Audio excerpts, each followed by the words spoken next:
I guess I'll start with my introduction from myself, since I think I'm listed first on our thing alphabetically. I'm Carrie Fishner. I am the director of the Resnick Library at SUNY Delhi and the chair of the Promotion and Tenure Ad Hoc Committee for SUNYLA. And that's who I am. So I will let one of my co-hosts introduce themselves. I'll go next since I'm the next one on the slides. So I'm Angela Rhodes. I am the Systems and Electronic Resources Librarian for SUNY Morrisville. I have an associate rank. I'm also my local UUP chapter secretary.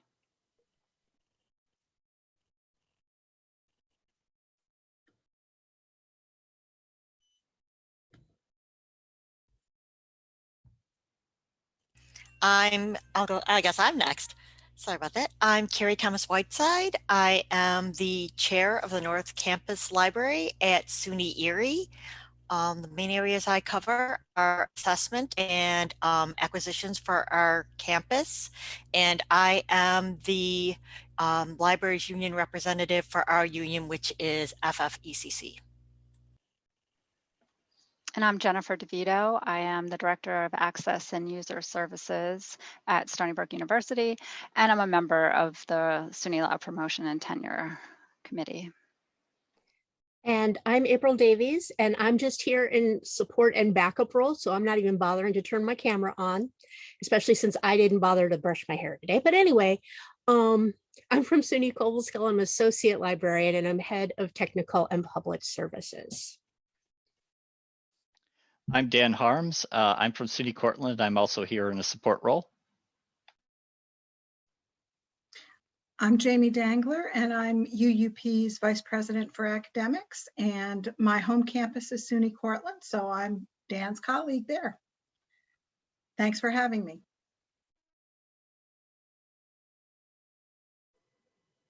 Okay, so I guess I'll take it away and go first. So we're going to start out the boot camp talking about laying the foundation, and that's the documentation that's related to your promotion and tenure. There are usually several layers of documentation that both define your rank, lay out your requirements for rank promotion, and inform you of the process. So you want to look for a larger governing body that may be responsible for the administration of your institution or consortium. You want to see, you'll probably see your rank represented by a union that maintains a contract with administration. Find your local human resources documentation in the form of some kind of faculty staff handbook. See if your college governance system weighs in on your process, and check to see if your library has specific documentation as well. In the end, what matters most is that you have a hiring or renewal letter that should detail your current rank and title at your institution, which should allow you to directly find a process for advancement in these documents. So the locations of these documents vary by institution. So for example, as a librarian at the associate rank at one of these state-funded colleges of technology, my rank definitions and advancement requirements are written by the SUNY Board of Trustees policies, and minimum salaries for my rank, as well as leave time and tenure clock stop guidelines, are negotiated through my union contract, UUP. The more exact timelines and procedures, as well as specific areas of emphasis requested in my portfolio for rank advancement at my institution, are laid out in my college's faculty and staff handbook produced by Human Resources, and the process was created and defined by our college senate. So at another institution, at another SUNY, this process could look drastically different. But again, if you're at another, let's say, state-funded, state-run SUNY, at least the top two pieces, the SUNY Board of Trustees policies and the UUP contract, would still apply to you. So next slide. So the review of your documentation for advancement is a critical part of your process. It's important to know who reviews your portfolio so that you can cater to them. This should be defined in the documentation that was previously discussed. So it's probably defined at an institution level. There may be a smaller review committee that looks at your portfolio before it's sent to a campus-wide review body or to the provost's office. Much of your advancement may be determined at the local level, and it's important to make sure that you know what your local campus emphasizes and will be looking for in your portfolio. So that same documentation should also define your timetable, exactly at what point you should be constructing your portfolio, when it is due to an office or review committee, and when your continuing appointment and or your rank advancement go into effect. And those can vary depending. Again, that can be very institution specific. So be sure to understand at what points you are under the lens of permanency at your institution. If you are on a tenure track line, or AKA your continuing appointment, you will come to a point where your position is considered move up or move out. This is often at the continuing appointment juncture, but again, it varies by institution. And that's all I have. I was waiting for Blue Angels to stop flying. So community college timelines and reviews might differ from UUP. Many of us are still NYSET affiliated, but our directives, our timelines are going to be under a different governing body and decision. For my institution, SUNY Erie, our appointment and tenure comes from our actual contract, and we are considered faculty, so it is the same line as faculty. We use the same, ours is a college librarian, senior college librarian, principal college librarian, and then professor rank. When starting, it is a 4-year, every year, having your teaching evaluated to reach the tenure process, and then there's timelines for the rank advancement, and that's where ours differs from the tenure process that a UUP librarian would have.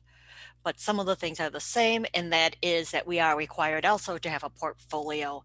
And a question to ask yourself is whether your portfolio is going to be electronic or if you're going to be using a paper portfolio.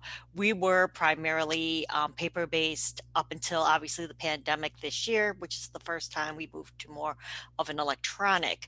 Your institution may have a different requirement. If you are required to use paper, well, you'll need to produce multiple copies. Will this be a bound document? If you're using an electronic, will you be creating your own website, LibGuide? Will you be using an e-portfolio, an e-portfolio type product? You can link and one of the advantages of the electronic is that you can link or embed your publications, any learning objects you've created, and you can determine how far can links take your reviewer. In paper, you might be able to have a copy of any type of publication you've produced, whereas if you're coming with an electronic document, sometimes you can run into obviously paywalls and things like that if it is not something that your institution is subscribed to, or if you don't have it included in the IR or don't have permissions to include it in your IR. Obviously, we know where some of those issues come up with publishing. So another question to ask is, what is most important to you locally? Are you an institution driven by publishing, by teaching, by service, by your goals and administration? As I mentioned, my institution is focused most on teaching and review of your teaching. So it could possibly even be a combination of all the above. What do you do if something changes during your review process? For us in the pandemic, and I know this happened to a lot of people, some people had options of stopping their clock, they continue them. For us, it was that we had to renegotiate, because ours was contract based, our entire review process and what counted and what didn't. Can you see someone else's portfolio? Some places are really strongly negative. Some places incredibly encourage this, and some have sort of a gray area. My institution is a gray area, but I have had colleagues who have shown me their portfolio. And then for institutions that do require personnel files, where are they kept, who can see them, and can you file a response to accompany anything that is in your personnel file?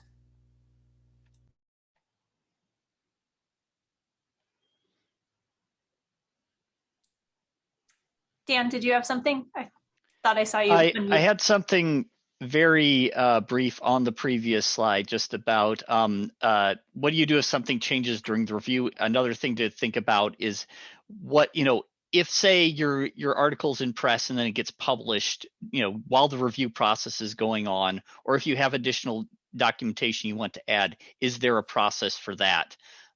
We've had some problems on our campus where, not in the library, fortunately, where people would add or take out material and it wasn't clear whether each stage of the process was seeing the same material. So if you get into that, it's always good to ask about that in a little bit in advance, so you can, even if they don't know for certain, they can at least start thinking about what the process is. Sometimes, they won't even have they won't have a method for this, or won't think about it. But if you think that's coming up, definitely ask about that. If that's okay. Hey, can I add the final version of this article to my portfolio? When it gets published, even if it's during the process. Just think about that as you go along. I want to bring up one other thing about the electronic versus print portfolios. So a lot of times you'll have like a standard or requirement, and then to change that process is usually requires contract negotiation with the union. Just depends on where you're at. Your institution may have already negotiated that process, and it may already be required that you do submit electronically. So it definitely depends. All good points. I'm going to share the results of the poll that we had out. I didn't want to interrupt anyone talking, but it's just kind of interesting to see who's in the presentation with us today and where people are at. So we asked where our attendees are in their tenure journey, what union you might be affiliated with if you are affiliated with a union, and what are you looking to focus on today. So these were some of the things that we were thinking about as we put the presentation together. So we have a good mix of people in the room. Majority happen to be mid-process, which we kind of anticipated. Majority are UUP represented campus people. And in terms of what people are looking to focus on today, everybody wants everything, a little bit of everything. So we're going to try to deliver. But again, if you have questions, please pop them in the chat, interrupt us. We're perfectly okay with that. We really want this to be an informal process. We want to give you information, but if we're not covering something that you hoped we would talk about, please ask. We have a wide variety of experience in the room. And if we aren't answering the question and you happen to be an attendee who's been through it, please share your experience. That's really what these sessions are about. We want to provide support to each other. That's how this all started. So I am going to stop sharing the poll results and I will move on with our next slide after I move it off the screen so I can see what I'm doing. So if we move on to sharing documents. So what goes into your portfolio? I think that's a question that a lot of people have, and they maybe struggle with. I think it's, as librarians, it may not be as well defined as some of our teaching colleagues sometimes, depending on your campus and your process. So, first things first, look at what you're already doing. What are the things that you have that you're doing annually, that you're doing and creating, and what can you use to put in your portfolio? Well, your annual reports. Chances are you have to write an annual report, and that's a perfect example of something that can go into your portfolio. On my campus, that's dictated as a piece that goes into it in our documentation for promotion, but maybe it's not on yours, but that's a perfect example of something. Letters of recommendation. Who can you ask for a letter of recommendation? Colleagues that you've worked with on projects, whether they're in the library or they're faculty members that you've worked with for instruction or on projects outside of the library. Have you volunteered for SUNYLA? Have you helped with a committee? Have you worked with people on other things? Those are great opportunities to ask for a letter of recommendation to include in your portfolio. Include a description, your job description, a list of your daily tasks. Oftentimes, you may have reviewers who aren't as familiar with our jobs as we are. And so including that can be really important because it helps them to understand what it is that you do on a daily basis and why you're including the pieces of information that you're including. So that's, I think, one of the most important things that you can include. A copy of your current CV. Make sure you're updating it. Keep notes. I happen to do this every year where I get to that point and then I sit there and think, oh, what did I do this year? And I have to go back and look at my calendar and find all those pieces. So I tell people to do it, and I'm not great at doing it myself, but keep notes, have a document, put those things on there so that you can update it as you go. It's a really great idea. Maybe one day I'll start doing it myself. When it comes to instruction, for those of you who are teaching in the libraries, include things like copies of your lesson plans. What are some learning objects that you have created? How are you assessing? What assessment tools are you using when you're doing instruction? Tutorials that you've created. Those, if you're using an e-portfolio, you can link to those. You can show them. If you're doing something on paper, do some screenshots and print those out. Absolutely use these pieces because this is what you're doing in the classroom. You are teaching. Use some of your, I'm just looking to see if I have it on one of my next slides, but have samples of what students have asked or have said about your instruction in your, I'm sorry, it is late on Friday afternoon and my brain is fried. So yes, samples. Okay, we're going to move to the next slide and I'll come back to that thought. Reference desk activities. What do you do at the reference desk? What are the statistics? How many questions have you answered? Can you offer examples of some of the types of questions? Again, don't forget confidentiality. We don't want to say, hey, I answered this question for this faculty member or for this student, and it was about this. But you can give generalizations, or you can give a little bit of detail about, I spent 30 minutes with a student helping them to research this topic, or this student came back and we spent it started with this question and then I had to, I had made an appointment and they came back and we did this and this. So you can give kind of a case study of what you do and how you helped the student. Publications have been talked about. You can provide links or PDF copies. Remember correct citation formatting. That would be really bad if we don't use correct citations on our own work. So that would be a good thing. Volunteer and organization work. Chances are you are doing something. It absolutely can be library related. SUNYLA, ALA, NYLA, your local councils, but also think of other things. Are you a Scout volunteer? Do you volunteer with your church? Do you do something with your local humane society? What other service do you give to your community? That belongs in your portfolio. That can be listed. Are you on a board for something? Don't just list it. You may also want to give a little bit of information. What do you do? Are you a board member? Do you chair a committee? List some of that information as well. Give some of that explanation, because then you're showing that you don't just show up, but you actually are contributing, and include that. Carrie, we have a Yes. question in the chat Oh. from Jill. They ask, should documents like publications, lesson plans, etc., be strictly from our time at SUNY?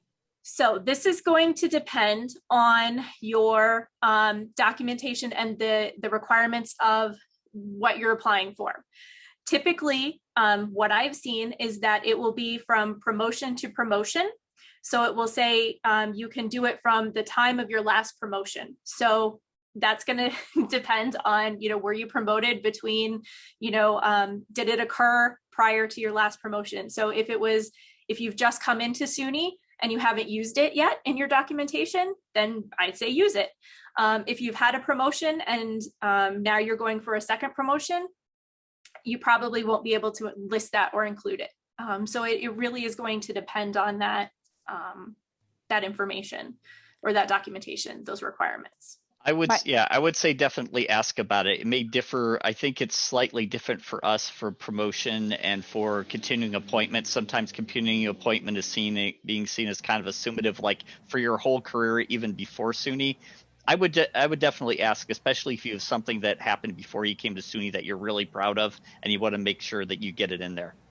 Yeah, my institution is believes it is just that institution only within that framing of time, and they do want it within the last, what have you done within the last calendar year, because as I mentioned, it's very teaching based. So anything that you're coming in with is sort of, you might mention it in your first year, but it's more important to what you've been doing. I'll chime in here and also say that if it is some kind of official publication, that is definitely something that you want to have listed on your CV.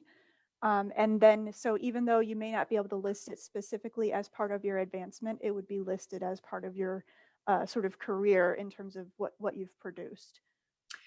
Yeah, absolutely. It lives on your CV forever. So that's a great point. And, you know, as Dan said, absolutely check, because you never know what you can include. And there is a difference between promotion and continuing appointment. And I would agree, at our campus, continuing appointment looks at the whole breadth of your career, where, you know, promotion looks at that chunk of time. What have you done in this block of time from here to here that shows that you're exceeding our expectations, you're meeting and exceeding. So there is a difference there. So again, it's really important to talk to people and to ask those questions.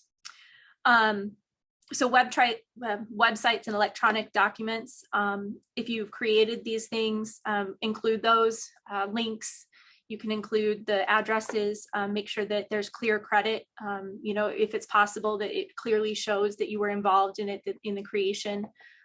That's really important so that there's no ambiguity there. I think that's something that is important. I think I have one more slide on this topic.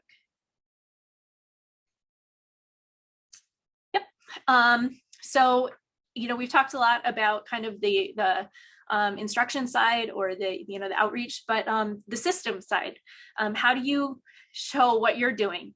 Because that can be difficult at times too. Management system screens, LMS, SpringShare, platforms, take screenshots, show what you're doing. You know, it's going to be confusing for people. It's confusing for some of us, but show it. Say, this is how I'm using it. I saw a question kind of scroll through quickly about teaching or scholarship. That depends on your campus, which is more important. Where is the emphasis placed? That really is up to campus. Include project timelines and management experiences. Lay out, this is something that I created. Here's the project timeline. Here's where we started. Here's how I contributed. Here's how I managed it. You know, you can explain all that. You can show it. You can give a synopsis of the project. So you can try to use that. You can show LibGuides. Again, you can link to them, or you can have screenshots. You can print out copies of it. Original cataloging. You know, created this many catalogs. Here's a copy of some of it, and explain why that's important. You know, this is how we run the library. Without this, you know, things would be lost forever and no one would know what we have in the system. Include your professional development.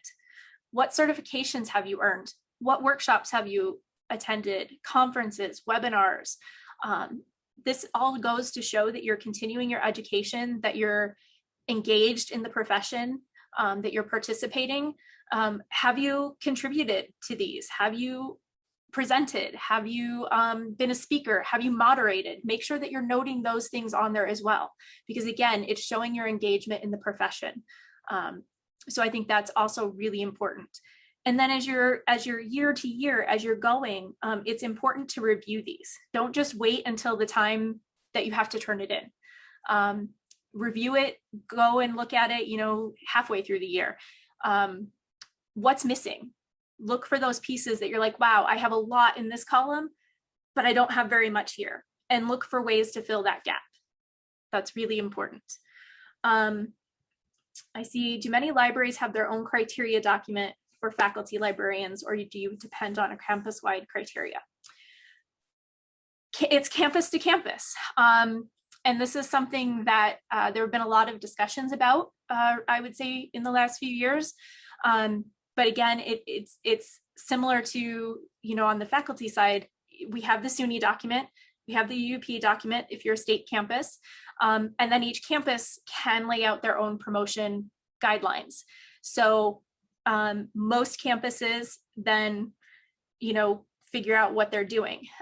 More campuses lately, it seems, have started creating kind of a library piece to go hand in hand with the teaching faculty piece, which has been nice because it takes into account those differences that we might face. But then there are some campuses that still say, you still have to, follow these exact same guidelines. So it really is up.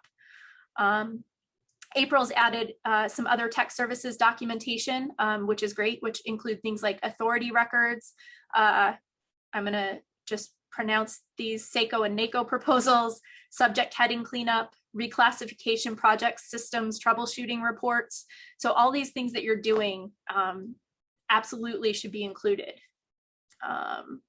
If one part is weak and other parts are strong, does the tenure committee look at this too? Yeah. They can. So that's why it's really important that you're reviewing. Ask for somebody to review. That's part of what, we're here for, your colleagues. Most of us are willing to take a look at things. So Carrie at Purchase says, Purchase has a library piece, but those are still up for interpretation. Push for clarification if you are unclear.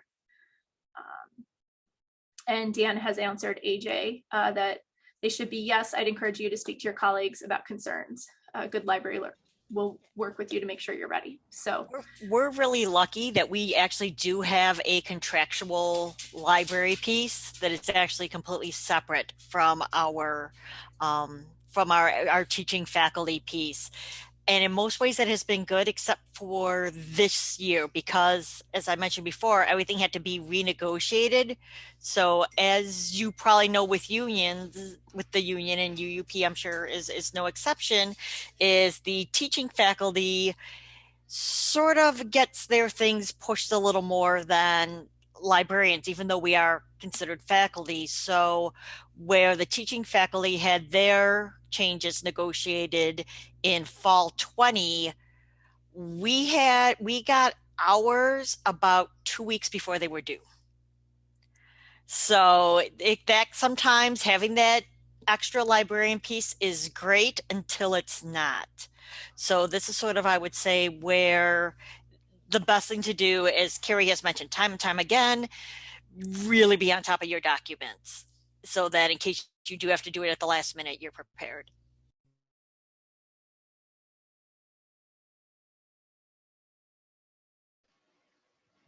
Okay, I'm going to talk about mentorship and mentoring relationships. First, what is a mentor?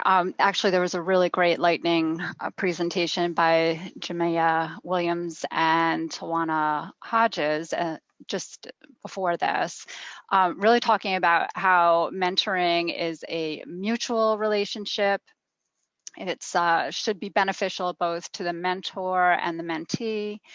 Some campuses will help you create your mentor committee.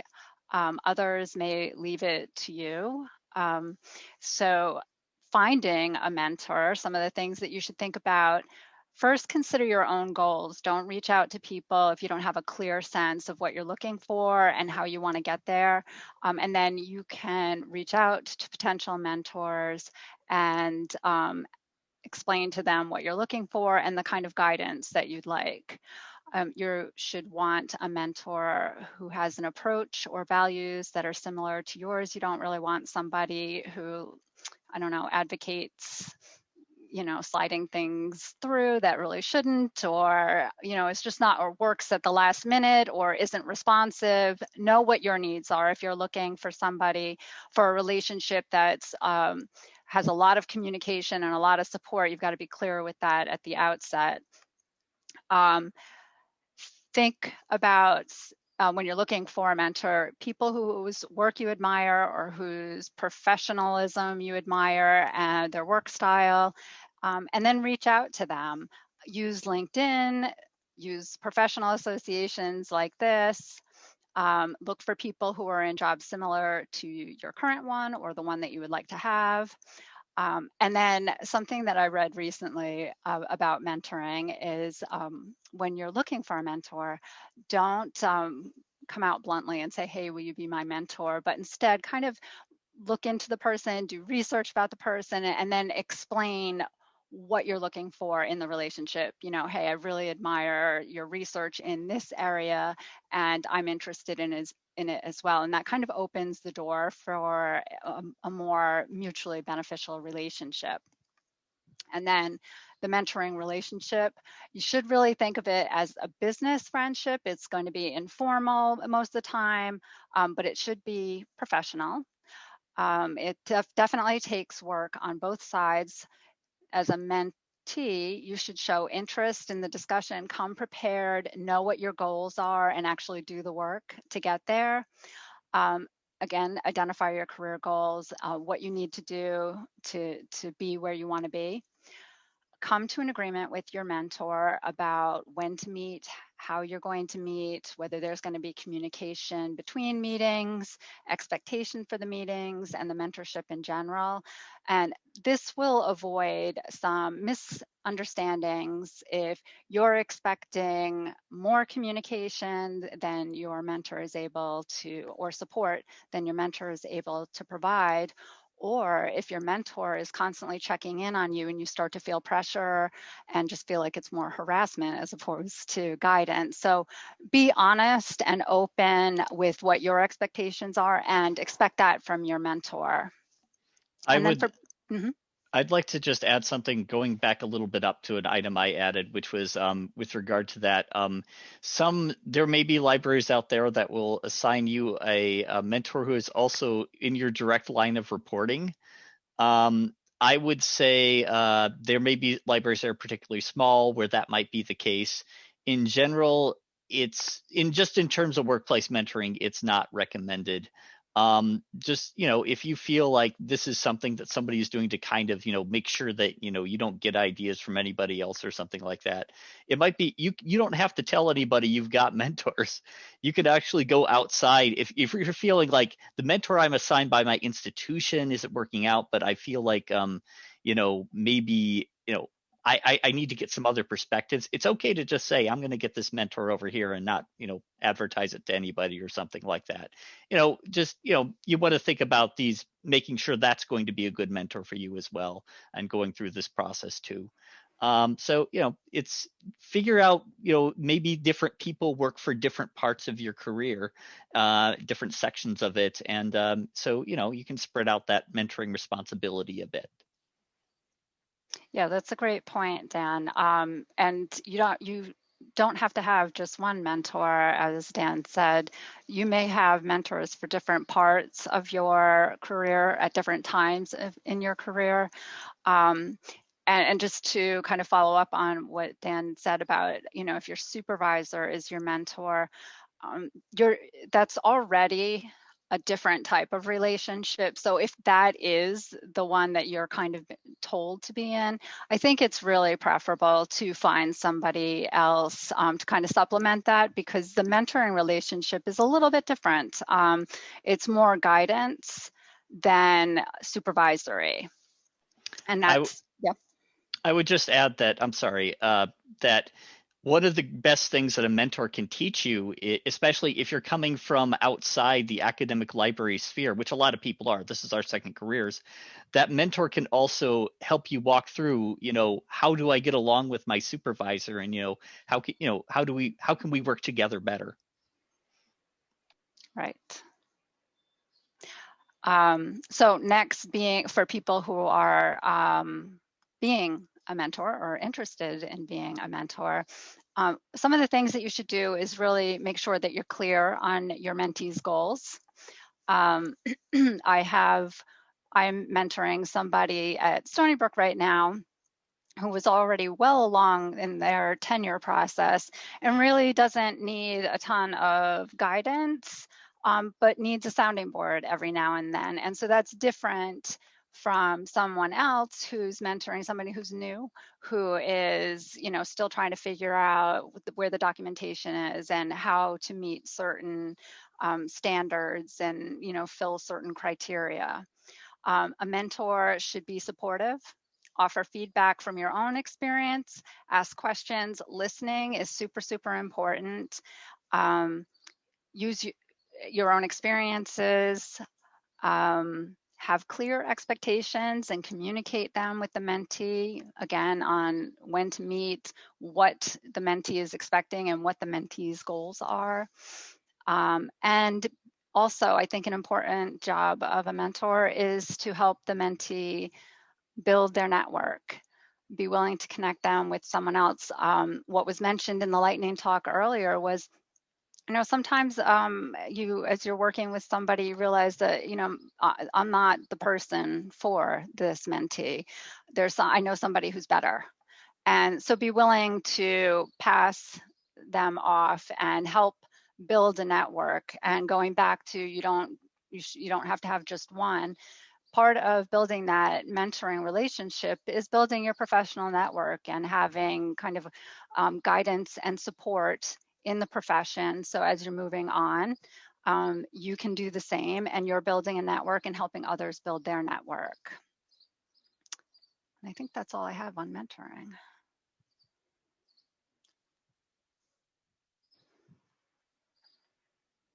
See in the comments, Arlisna has a nice mentor program if you're in an art library. That's from Jill. Mentors can also be outside the library. Yes, you can look for colleagues in the library, on campus. That's what professional associations. Amanda said, one of my favorite things about my mentor is that we kept things casual and informal, meet at a Starbucks and chat about where you are and questions, etc. Yeah, I think the lightning talk that Jamia and Tawana did was called Pink Drinks, and it was based on the pink drinks at Starbucks.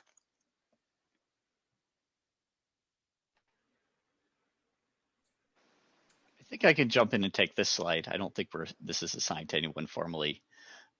So you're going to be going through the process. You should always be asking, what happens next? What's the timeline? What's going on here? Who's going to have this portfolio or this materials? Who can I talk to if I have questions about it? What's the appeals process? I would say it's very important to be your own advocate. You want to be polite. You don't want to be pestering people all the time, like asking questions constantly, because some people are nervous and that's what they do when they get nervous. But also be aware, be able to ask those questions as things go forward.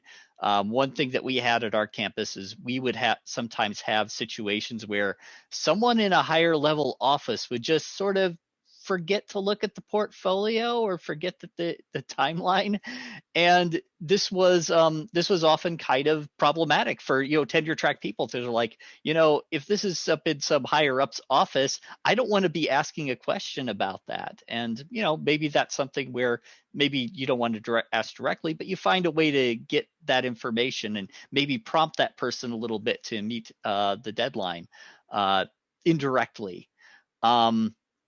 So yeah, be aware this is a situation where you might have to be an advocate for yourself sometimes, especially if your process is different from that of the rest of the faculty. I think it's good to bear in mind that there should always be some uncertainty about the outcome.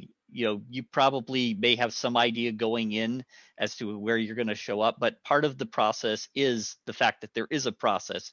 So they have to go through this. They have to basically take a look at the whole picture, not just one aspect of your job or just their impression of you as a person, but they're should be going through systematically looking at it. So there will always be a little bit of uncertainty, but really, if the people at your library, if your colleagues and your supervisors are doing what they should be doing, they should be making sure you're prepared and you have a good idea of if there is some gap in your portfolio, how to meet that well beforehand. I think the only thing that you want to make sure you're doing your job, and you also want to be vocal about if you have a concern or if you think that there's some sort of problem along the way, so you can talk to people about that, and then they say, oh yeah, well, we need to probably do something to maybe get you on a project where you can get a publication out of it or something like that. So keep keep an eye on where you are in terms of the process and, what you need to do next. And always talk to your colleagues if you have questions.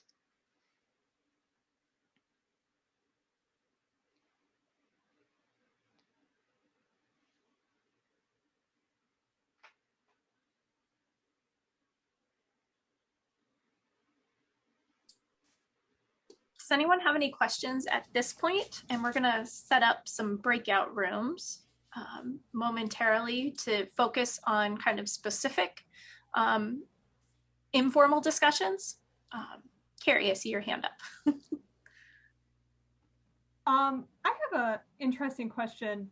Because we've changed directors not too long ago, there's kind of a shift in the interpretation of the criteria for librarians. And our previous director did not put an emphasis on publication and certainly did not discourage us from publishing, but he just didn't see that there was a value in it. He saw much more value in service to the profession and really encouraged us to do so. So I got through my tenure and promotion that way. The shift now with our new director is there is a clear thought that publication is very important, although nothing has been said formally, which is a little frustrating. But now we have 2 tenure track librarians, and because I haven't been through and done a lot of publication myself, I've always emphasized my service to the profession through SUNYLA and ACRL New York and other organizations. How do I help and support these colleagues who are going to have to put more of an emphasis on publication? How do you come up with those kind of projects that will, and it's not necessarily being a mentor, but, maybe occasionally offering up ideas that might help them get to come up with ideas. And one of them is very good at this and is publishing on a regular basis. The other one is fairly new to the whole process. So, how do we support them in a better way now that the emphasis on what our criteria is has shifted a bit? That's really tough. I would say maybe I'm just trying to think of how I started with publications, and it was starting with like book reviews, applying to be a book reviewer for some of the library journals, being encouraged to do that, and then writing articles for some of, one-off type things for the ALA blog, on some of the things that I was doing, because those count as publications. They're not peer reviewed, but they're the start, and they get you into the writing, to start thinking about writing, a little differently. And then, so maybe that's a start. And then, you start looking, thinking about where they're in, helping them define where their interests are. And then, that can help you to start concentrating on like looking at some of those calls for proposals and thinking about, what are they already doing or where are their interests. And, I'm very grateful that I'm at a campus that is not super publication focused. I would say there's sort of a flip side to this, and this may not be this is very specific to your own situation. But in a situation like that, I think it's good for tenured faculty to come forward as advocates to the administrator in some way. I mean, a lot of this is very particular to the personality of the situation, and just say something like, hey, we're going to make people worried if we told them that this was important, and now if they're hearing that something else is important and they're not ready, we can't just be, it's not really fair to switch the games midstream for some people who've been building up in one respect and not in another. What can we do to make what you want to see happen? I mean, if it's just going to be new hires come in, are now going to be expected to do more publication, that's fine. But, putting together, if you haven't been doing a lot of publication, putting together a publication record in 2 years is not really going to happen.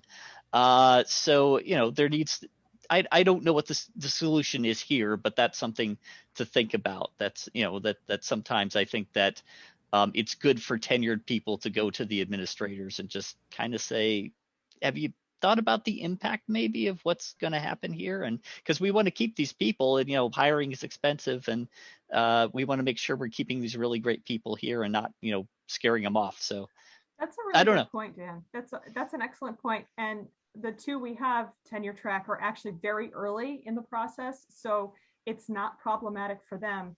The problem will be for any of us who are associate librarians and tenured now that, first of all, we have no criteria for promotion to full librarian on our campus, and nobody's motivated to come up with any. And my understanding is that our campus review committee basically puts a very heavy emphasis on publication in order to be a full ranking professor or librarian. The problem with that is those of us who are already tenured weren't required to publish. So, that might be, at this point, I'm thinking it might be a conversation not only with them, but with the union, and say, listen, one, we don't have the criteria. And two, I'm actually at the point where I probably should have already gone up for full librarian because I've been there 14 and a half years now. Mm-hmm. But there's no criteria. Yeah. And if you're going to ask me to publish now in order to qualify for that, you're basically pushing it back. It's a whole nother issue. I mean, I really want to focus on the people who are not tenured yet here in this discussion, but that's really interesting to think about, how far along is somebody in the tenure and promotion process, and if the criteria shifts, you kind of have to say, hold on a minute, what are you doing to these people if you're going to change the criteria midstream? They're planning this over years, not just months. It makes a difference. I think that if I could just say this, it seems that one of the things to keep in mind with this situation, anyone, is that, always think about advocacy and explaining to people what it is you do, whether, you're coming in as a tenure track librarian, whether you are a tenured librarian looking to go up for promotion, or even if you're just somebody who wants to help out their colleagues. Sometimes they will never understand you, but sometimes you'll get them to the point where they will just give up and let you do, just say, okay, just write us something and, we'll just do that. That may be the best you can hope for. Sorry, Jamie. I'm sorry, Dan. I didn't. So can I assume your UUP? Yes. Was it Carrie? Yeah. I'm sorry, Carrie. So I would strongly suggest that you talk to your UUP chapter leaders, or I'd be happy to have a conversation with you. So here's the thing. UUP does not have jurisdiction, if you will, over criteria, right? Mm-hmm. That we can't weigh in. Campuses, departments can have different criteria. That's more connected to governance, campus, etc. We have jurisdiction over process, and we have process protections. Now, sometimes the line between criteria and process gets mixed. I would argue that the situation you just described could be a process violation. That's what I would want to take forward, have a conversation with the chapter labor relations specialist. It is not reasonable for anybody going up for tenure now or in the future not to know what the criteria are. So I would say a change in criteria could connect with process issues, and that might be something that could be addressed, not just per individual, but for your whole department, the library. So I would really urge you to do that. And Dan, I would also say, I think something you mentioned before about, somebody doesn't, your portfolio sits on their desk and doesn't get it. That's a clear process violation. UUP could also help with that. That should not happen.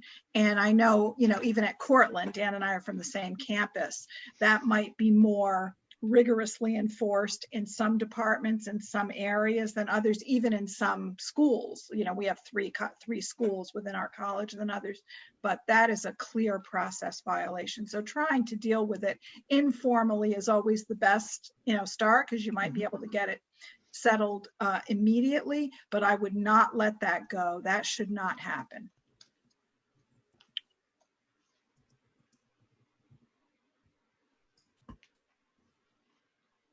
And this is April. One quick note. If your new director has not documented what those publication criteria are, he's opening himself up to actionable problems.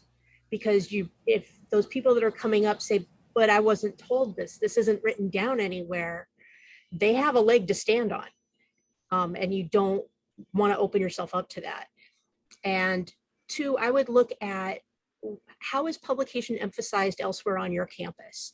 So if someone in the English department is low in or somewhat new to the tenure process, are they expected to publish, and in what way? If it's in line with that, then I can kind of see how your new director might decide to emphasize that. And another thing, Carrie Fishner mentioned earlier that things like blog posts and whatnot can count as publication, but make sure that's true for your campus. Some of the university centers, for example, if it's not peer reviewed, you wasted your time doing it. So see what the criteria are for the people outside the library, and that will make a difference.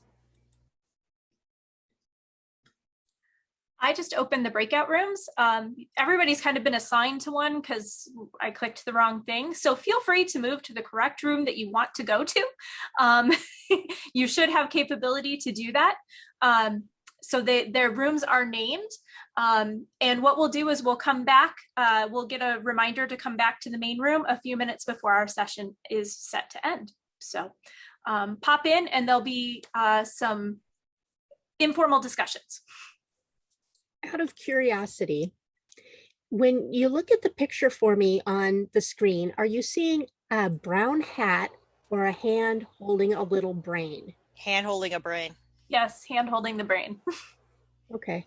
Apparently, one of my coworkers uses the web interface rather than the client, and he sees the hat. I see the hat.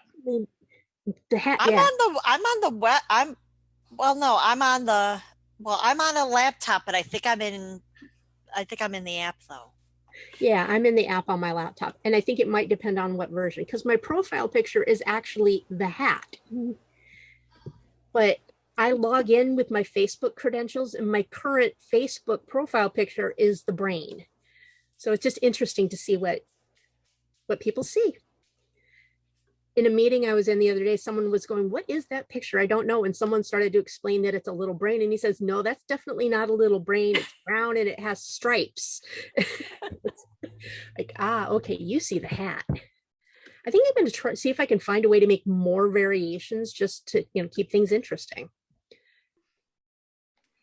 April, for the longest time, I thought it was a walnut. So. I like it. Well, thank you all so much. I think we're all back from the breakout rooms now. So we just have a few minutes to wrap up. If anyone has any final thoughts, any of our presenters, any of our attendees, anyone who wants to put anything out there for the last session of SUNYLA, you made it. Thank you all for sticking around.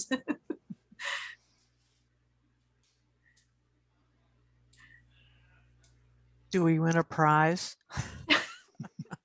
Carrie gets the prize of not having to do the You can go home and go to bed. That's right. You can relax. You can rest. I may be making a pit stop on my way home. I know what I want for my prize. Can you guess what it is, Carrie? April, you're right here. You're going to the post office. Okay. Thanks again for inviting me, and special thanks to Angela for, really organizing that whole, breakout session and the great slides and everything, and helping me prepare. So Take Thank you. care, everybody. Have a Thank you great so so week. much, much, Jamie. Jamie. Thank you, You're like a Jamie. rock star Bye-bye. for UUP. Bye-bye. So I, No, You I'm are. We just- love it when you show up for anything. Well, Absolutely.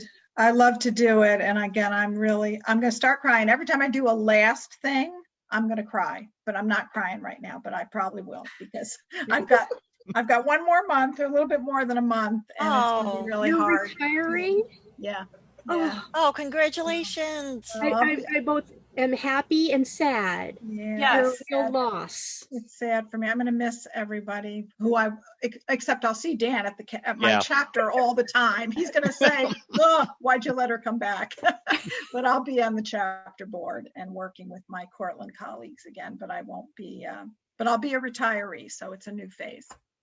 Yeah, So- some of the retirees have been doing that longer than they were actually in SUNY.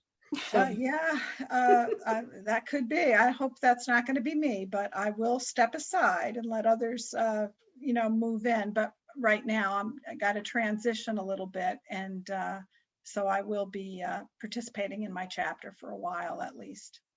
So, Well, thank you so much, Jamie. We appreciate your being here and your insight as always. well, Thank thanks you so right much. back at you. Okay, and have a great weekend, everybody. You too. See ya. All right, everybody. I think we're good. Unless anybody has any burning last questions, the conference presentation will be posted after the conference on the conference website. So it will be put up there so you can check back in and get the slides and listen to the recording.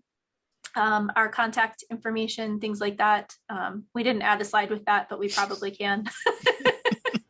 I can add that at some point. I just thought of that.